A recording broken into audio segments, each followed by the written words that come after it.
Best credit cards in America for 2026. Before you apply for a new credit card in 2026, watch this. The right card can earn you hundreds, even thousands, of dollars in cash back or free travel. The wrong one? It can cost you in annual fees, interest, and missed rewards.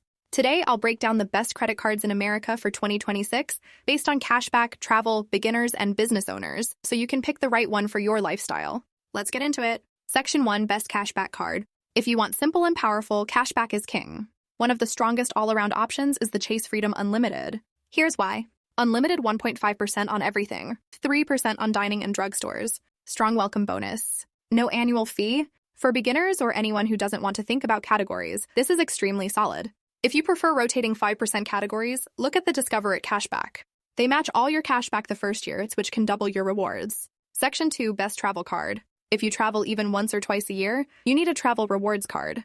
The Chase Sapphire Preferred is one of the best value cards in America right now. Why people love it? Huge sign-up bonus. 2x 3x points on travel and dining. Points transfer to airline and hotel partners. Strong travel protections. For premium travelers, the American Express Platinum Card offers lounge access, airline credits, hotel perks, but it comes with a high annual fee. This only makes sense if you travel often and use the benefits. Section 3, Best for Beginners. If you're new to credit, start simple. The Capital One Quicksilver is beginner-friendly. Flat 1.5% cashback. No annual fee. Easy approval compared to premium cards. If you're building credit from scratch, even a secured card for 6 to 12 months can set you up for better rewards later. Section 4, Best for Business Owners. Side hustle? Small business? The American Express Blue Business Cash earns 2% cashback on the first $50,000 spent annually.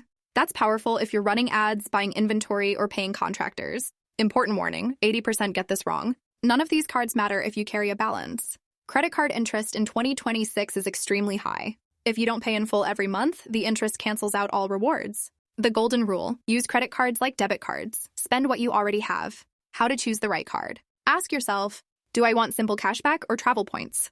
Will I use the benefits enough to justify the annual fee? Am I disciplined enough to pay in full monthly? Match the card to your lifestyle, not hype. If you found this helpful, comment below. Are you team cashback or team travel? And if you want a full breakdown comparing these cards side by side, subscribe, because next week I'm ranking them from worst to best. See you in the next video.